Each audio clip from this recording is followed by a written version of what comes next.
Hey, Justin here with Stay at Home Dad's podcast. Welcome to the show. Welcome to this wonderful place where I talk about all the many different things that go on in my stay-at-home dad life. Things with my kids, things with my family, being a better father and a better husband, men's mental and physical wellness, parenting struggles that I have and I deal with, success stories as well. I also talk about parenting and life tips, things that I just come across in my daily life, reading books or find online. And lastly, just random topics, random things that I come across that I find interesting or intriguing. I come on here and I share with you. But anyways, thank you for tuning in. Thank you for downloading the show today. All right, so what is going on here? How are we all doing? How has it been going? Springtime. I know I don't really need to mention that, but it's a busy time of year. It is for me anyways. School is kind of winding down for my kids. Spring sports are still going, but they're finally, oh my God, starting to wrap up. It's sports schedules. I know I've talked way too much about sports. You're probably tired of hearing it, but it's intense when you have multiple kids and they're in multiple things. It's just you don't have any time, any downtime. My wife and I have talked about it. We usually do dance. We do adult dance lessons and dance classes, and we've had to essentially put that on the back burner because it started to feel like a chore to go do that because we were just so busy, and we would rather just take some time and be lazy and sit on my couch. But yeah, I feel like that's all that I have been doing lately, and also cutting my grass. I feel like that's all I do. I cut my grass. I take my kids to their sports stuff, and I take my dog outside to take a dump. That's been my life for the past few months, and it's been just a lot. My wife's work has actually been pretty crazy too, busy with stuff and meetings and appointments and all that. So, just a lot of stuff. I don't know why I'm complaining, but I am kind of complaining, aren't I?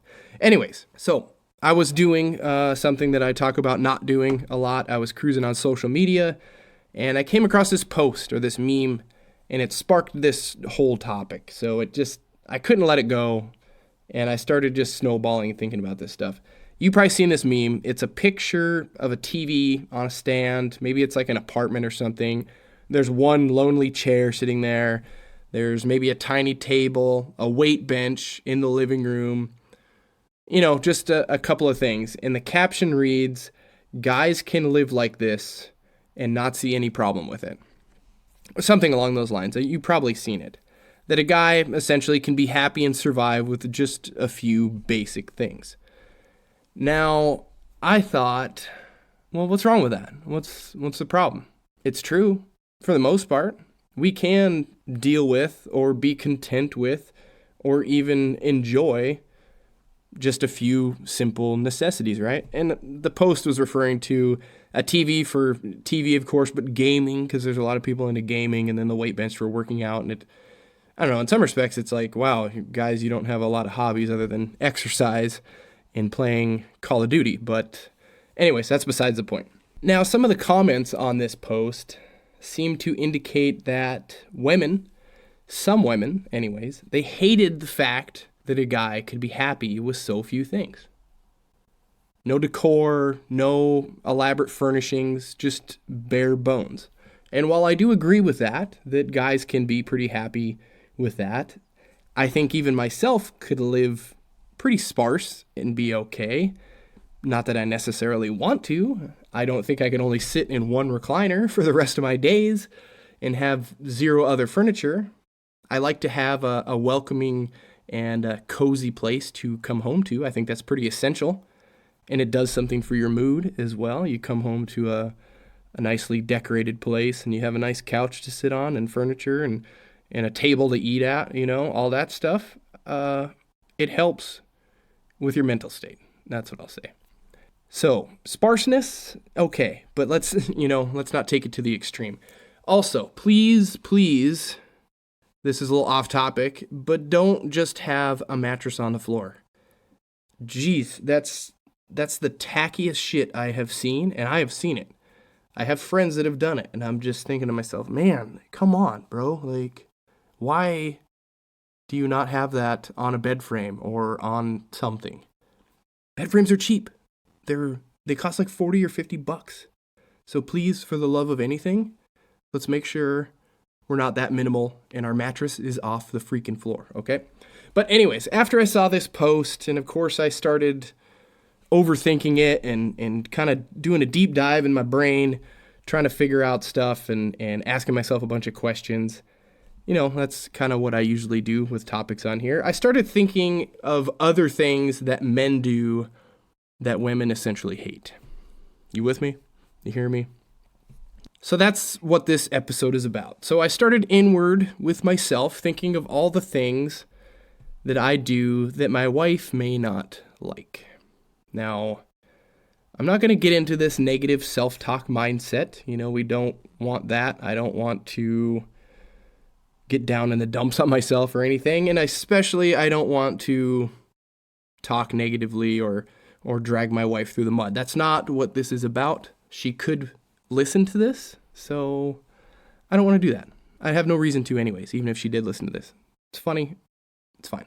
I just know that I do things sometimes that she doesn't appreciate, that she may not be a fan of, okay? And of course, I mean, I try to do my best here to rectify them.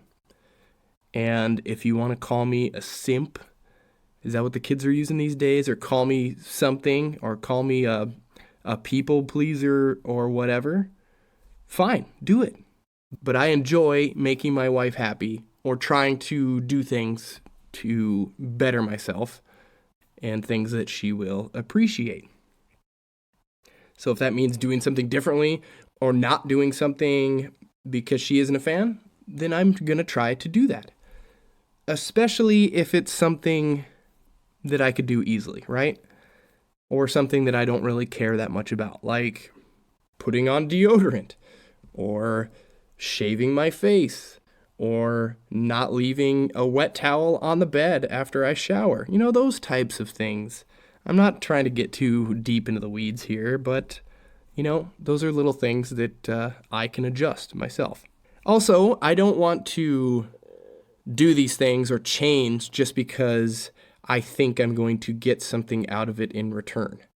I really don't like that notion, that wording, that I'm going to change something because you're doing something for me. I change things or try to do things differently because I enjoy, like I said, making her happy. And there's nothing wrong with that. I care about her opinion. I care about what she thinks. And I think everyone should really do those things with their spouse. Husband to wife, wife to husband, whatever it may be. So this is what I'm going to do, is just list off a few things that my spouse, and I think any spouse, would really not appreciate or enjoy. Maybe they're a little tired of it. I'm just going to list those things off and go through them, and we'll see if you've heard of these things. Maybe you've gotten some of the same grief, we could call it, on your end, and we can just, listen and relate a little bit here. This is supposed to be fun and kind of lighthearted and not negative Nancy, not super serious. If I can do that, that's what I'm going for. So hopefully some of these are fun. Hopefully we'll be able to relate. Hopefully there'll be some sort of message here, I guess. Anyways, all right. First one is hygiene. Why is this difficult? I know I mentioned deodorant because, come on, it happens. I get pretty ripe when I go work out. I get pretty ripe and gross if I go do yard work or do anything outside aside from getting off of the couch, because I live in Indiana and the humidity here is ridiculous in the summertime, so it happens. And yes, oftentimes I forget to put it on. I forget to apply. Maybe it's my inner Matthew McConaughey coming out. He doesn't wear deodorant. He thinks that's his natural stank, I guess you could say. But I shouldn't really do that. And this isn't necessarily spousal only. This should really bother anyone that has a freaking nose on their face, right? That has a nose and is bothered by stankness. This is just basic hygiene. Taking showers daily, using the deodorant, brushing your freaking teeth. My wife told me she used to have this roommate, and her roommate's boyfriend never brushed his teeth.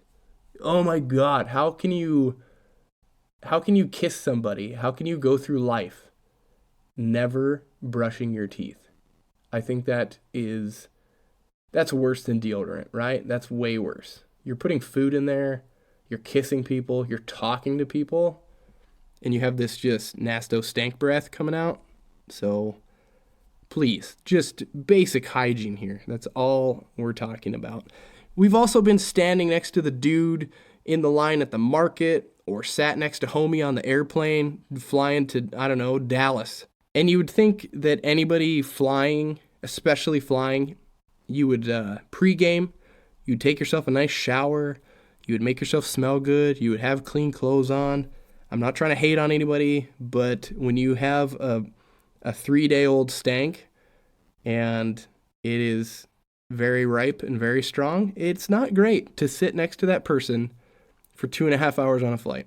And like I said, I'm not going to come down on anybody that's less fortunate, but you're taking a flight. You're taking a trip. It's $300-$400 for your ticket. I believe you could have hopped in the shower and just given yourself a little scrub off, right?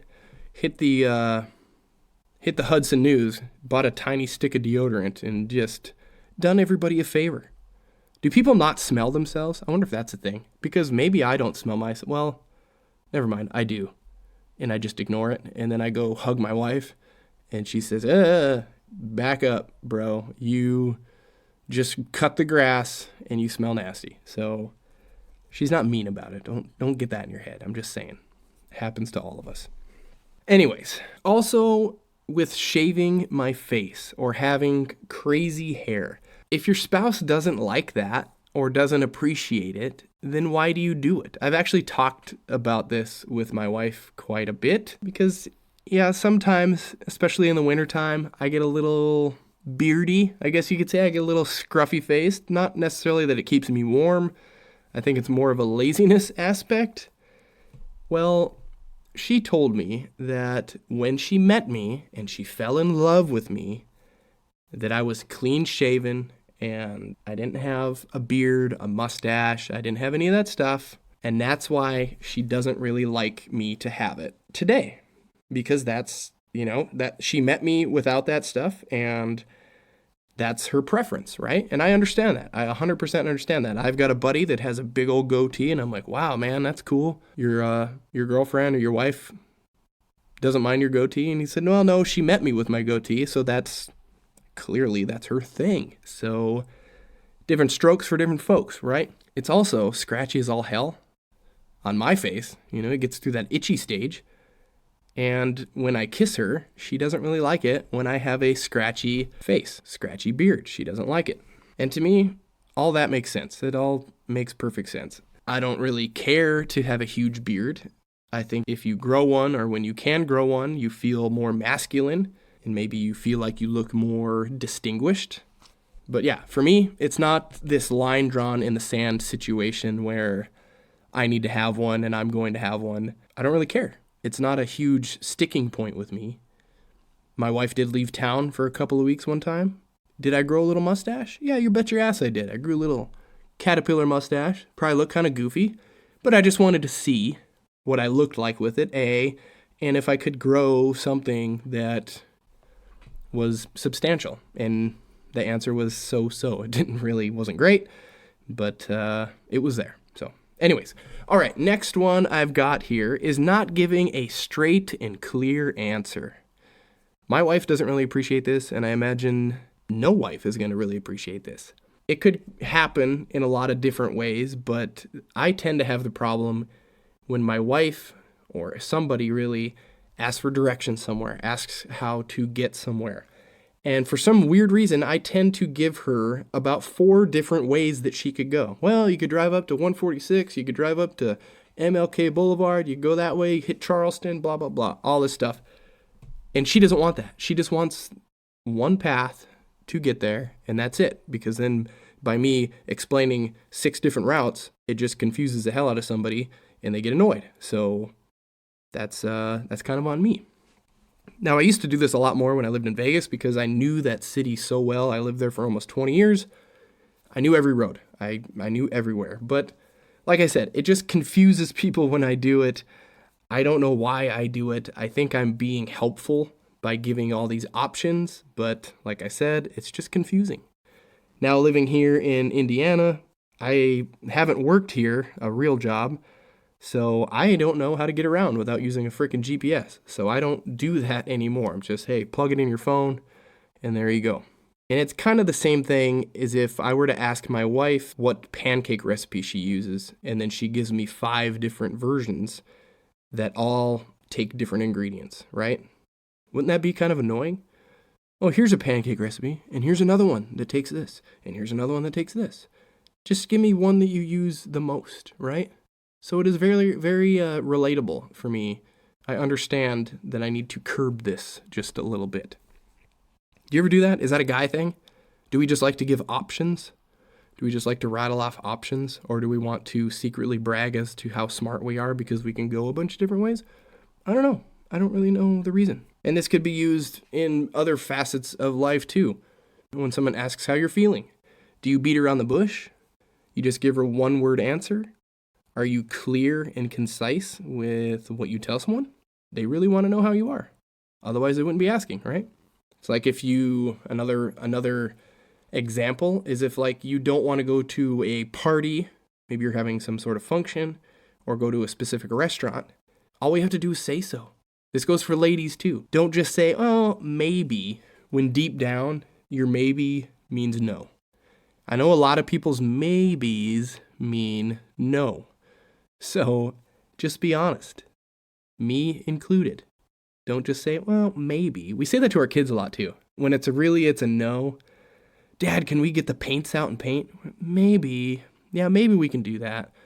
In reality, we're like, nah, forget that shit. I'm not painting right now. It's 4:45. We're going to cook dinner in a half hour. No, we're not painting. Don't say maybe. It just confuses people. Clear and concise, right? We should be able to do that, especially with our spouse, especially with our kids. I know we don't want to hurt anybody's feelings, but I think it would be better just to lay it out there. No need for alternate routes, so to speak, right? All right, the next grief that I have on my list of griefs. Does grief sound right? Does that sound good? All right, when we repeatedly forget shit over and over and over again, things that are told to us, and we seem to goes in and out. This indicates that we're not listening or that we don't care, right? That we're not giving somebody, could be anybody, in this instance, I'm talking spouses here, that we're not giving them the full attention that they deserve when they're talking to us. If we're preoccupied with our phones, we're preoccupied with a TV, or even just thinking about, 100 different things that are going on. It could be easy to hear words and be even looking at the person, but not really comprehend anything and process them. I think everybody gets caught up in this a little bit. Listening, but not really listening.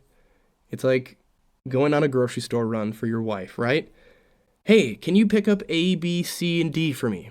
Sure. 4 things. Not a problem. When I go to the store later today, that's what I'm going to do. Then, when I'm at the freaking grocery store, I found thing D, and then I also find E and F that weren't even on the list. Now, I can't remember A, B, or C. And then what do? We're picking up the phone, we're texting, we're pacing around the store, trying to really wait for this text to come back that says, oh, I needed carrots, and we needed eggs, and bread, or whatever it may be. Usually it's much more difficult things than that. Those are like the go-tos, the easy things. It's always like, I need 6 ounces of diced olives, the green ones, right? Or I need dried, what are the tomatoes called? Anyway, it doesn't matter. I am going off the rails here. Doesn't matter. It just happens to me quite often. And it irritates my spouse because it indicates that I'm not listening. Or just things around the house, not even the grocery store. Taking the dog outside or doing something. Hey, could you grab the laundry out of here or there? Which some of that stuff, as a stay-at-home parent, I should know. Hey, just double check the laundry. walk by there, check it, see if you need to do anything, and take it upon myself without being asked. I think that goes a long way as well. Now, just yesterday, my wife texted me and said, hey, can you take out some chicken for dinner? She was gone. She was at an appointment. She was working.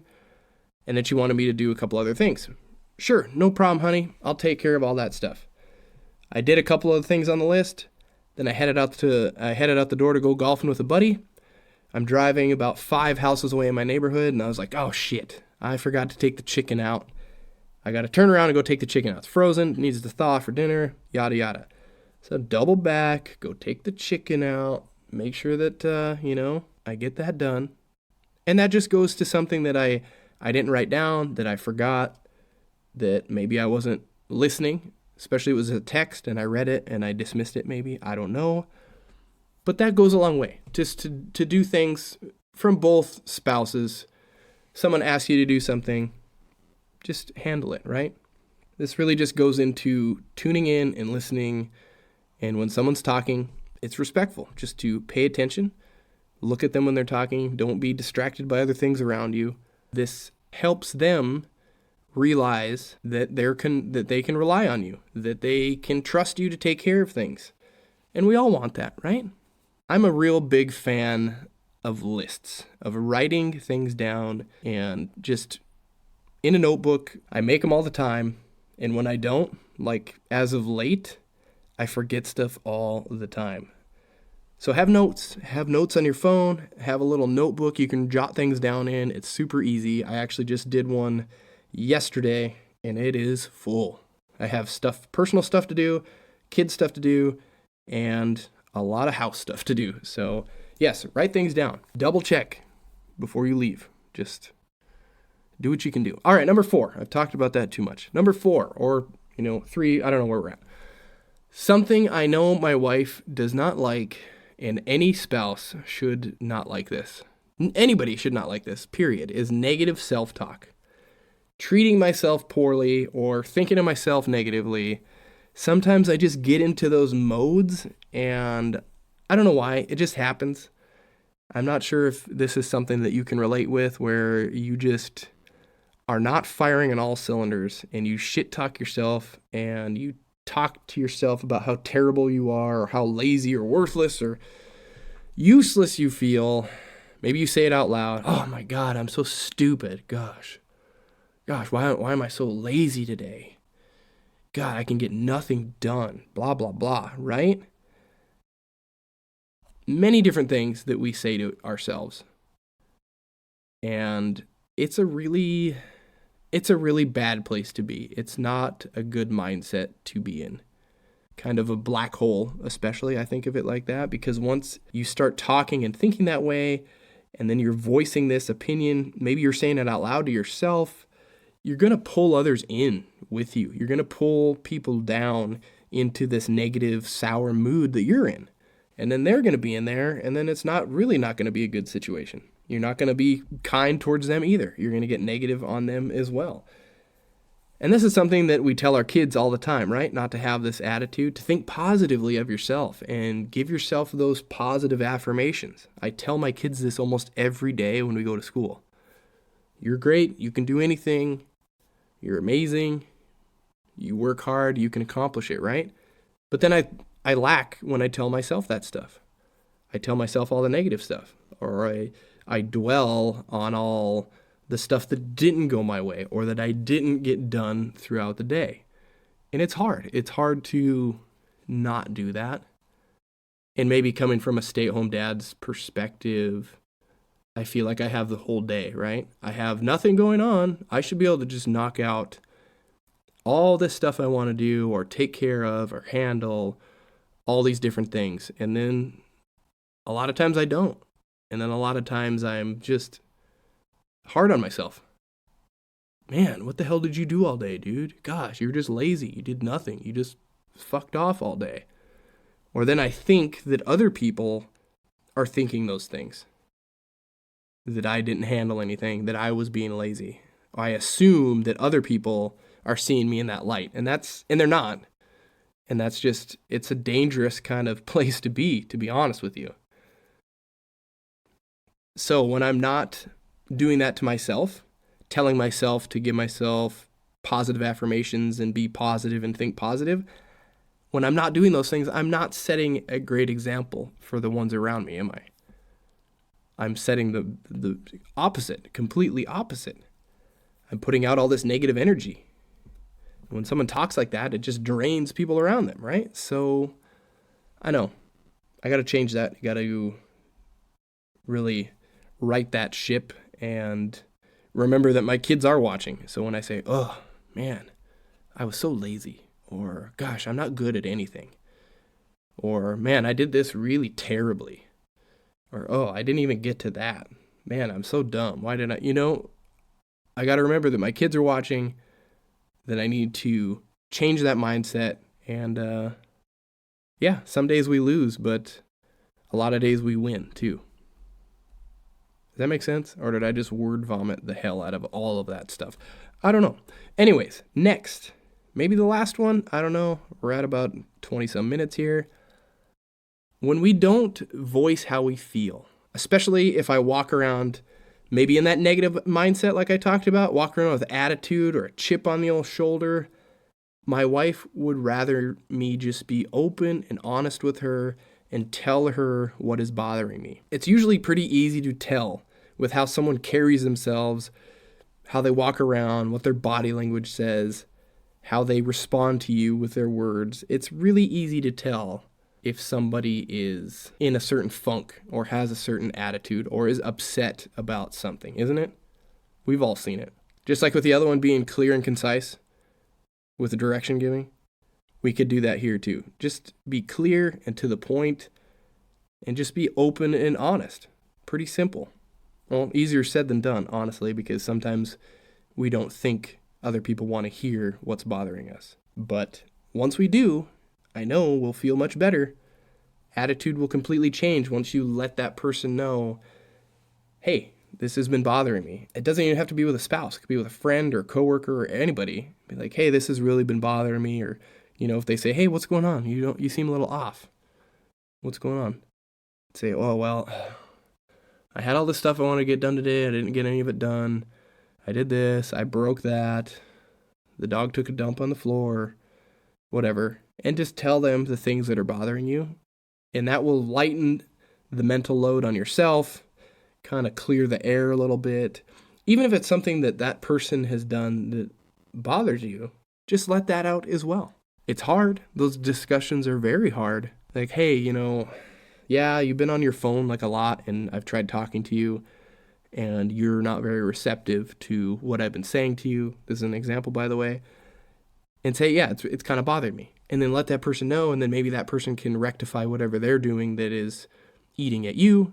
And then, like I said, clears the air a little bit, makes everybody feel quite a bit better. I mean, what do people usually say when someone says, hey, what's going on with you today? What's wrong? They say, nothing's wrong. I'm fine. Nothing. I'm good. They just bottle it up, right? Men are very good at that. Just bottle it up, shove it down. We have to use this time, this opportunity to, open up.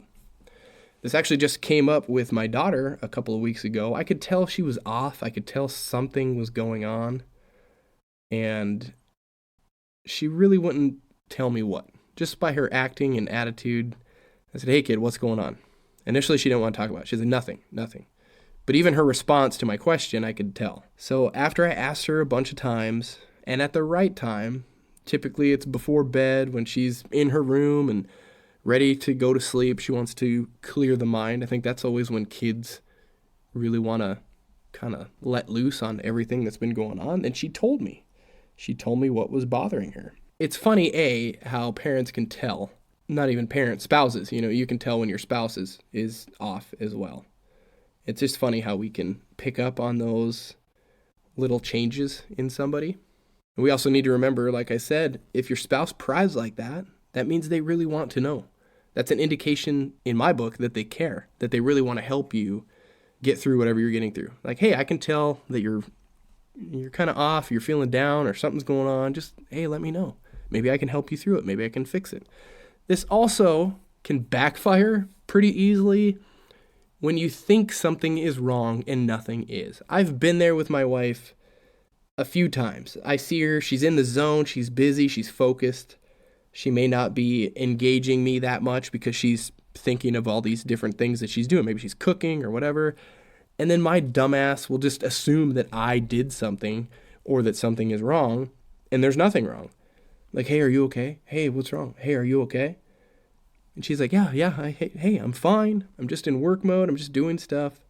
But here I am asking and probing repeatedly when there's nothing there. And then that becomes annoying in itself. So there you go. All right, another one that my wife actually just told me about since I asked her about this episode that I might be doing. And I think this is a subconscious trait that I have, that I do this. Maybe you do this as well. It's just when somebody gets up, say I'm sitting and we're all sitting, and somebody gets up to like do stuff, I feel this need or compulsion to do the same, to get up and be active and get up and do something. Like I'll be sitting around, and as soon as my wife gets up and goes into the kitchen, then I tend to just get up and go into the kitchen and do stuff. I start cleaning something or even cooking food or something like that. And this is usually when she has gotten up to make herself some lunch or do something in the kitchen. And now I'm getting up at the exact same time, and I'm getting in her way, and I'm clogging up the kitchen. And I could have done it earlier, but I didn't because, nobody got up. Nobody prompted me to get up, and it's a subconscious thing that's going on. And then here I am. I'm in her way, and I'm trying to move around her, and she's told me, she's like, hey, like, you just got up after I got up when you could have done this earlier. What's going on? And I don't even think about it. It's something that just doesn't even pass through my conscious mind. It's a subconscious thing. Or if someone starts getting up to clean or do something, maybe fold some laundry, then I feel this compulsion to get up and pick stuff up or do this or vacuum that. And I don't know why. That's a weird trait with me, I guess, that I feel like I need to be contributing or something. I don't know. Maybe I should talk to a therapist about it. But it's interesting. It's like I just need to be as busy as they are or something. I don't know. But she just told me that. I thought it was kind of funny that I do that. All right, I have a few more here from an article on hackspirit.com. Just a few kind of general ones that I came across. I'll link it in the description if you want to check it out. One is selective hearing. Maybe that fits right in line with me forgetting everything all the time. Maybe it's selective hearing. Maybe we're daydreaming about fishing or golfing or smoked ribs or something, and I'm not listening to things that are going on around me. Who knows? Another one is making comparisons. Making comparisons with your wife's cooking to your mom's cooking. I guess that's what they listed here. Maybe how your ex-girlfriend or boyfriend acted to where how your new girlfriend or boyfriend or husband acts. Whatever it may be, it doesn't make anybody feel good to compare anything like that. Oh, my mom's mashed potatoes are so much better than yours. Or yada, yada, yada. Whatever you can think of, fill in the blank. It's not a good idea. Next one is not picking up after yourselves. We're adults, right? Our wives are not our maids. Put your shoes away. I need to hang my wet towel up after I take a shower and not leave it on the bed, Justin. Okay, don't do that. Rinse our dishes and wash them or put them in the dishwasher. It's not that hard. These things are super simple, and I don't really understand why people do them. Even I do them. I just mentioned that. Wet towel on the bed, not folding the laundry. Bring the basket upstairs and you just toss it on the bed to be like, I'll let future Justin worry about that. And I leave it there, and then I don't. And then my wife does it, and then I feel guilty. So yeah, just simple stuff. And I get it though too. Men and women have a much different idea of what is clean or what is picked up. I really do think that. Also though, if you've been together for a while, you should know each other and you should understand each other's expectations. Like what your wife thinks is clean and done, what your husband thinks is clean and done, and then come together and handle it. Next one they had on this list is not noticing little details. I get that too. It's hard for us guys to pick up on some subtle cues. New eyeshadow on the lady, right? Stuff like that. Maybe a new pair of shoes. But a lot of this stuff we should be paying attention to. We should really pay attention. Makes them feel good. The article actually says building a connection lies in those little details. So when someone cooks a new meal, or she wears a new top, or she wears a new skirt or dress, notice. Say something. Tell her how good she looks. Tell her how sexy she looks in that dress, right? New outfit. Hell, even if it's not new. My wife actually just wore this top the other day, and I was like, wow, that looks really nice on you. And she's like, yeah, you bought it for me. And I was like, well, oh, okay. Well, I've never seen you wear it. It looks really nice. I thought it was new, and kind of a facepalm moment for me, but still, I gave her a compliment. She looked very nice in it. It was a golf shirt, by the way. Anyways, yes, do that stuff more often. Pay attention to those little details. Don't be distracted by other things. Anyways, that's about it. That's about all I have to talk about on actual topics there. But why do we do these things if we do them? Are they just not realized by us, these things that bother our spouses? Are we just dumb animals that don't think about it? Or is there a deeper meaning?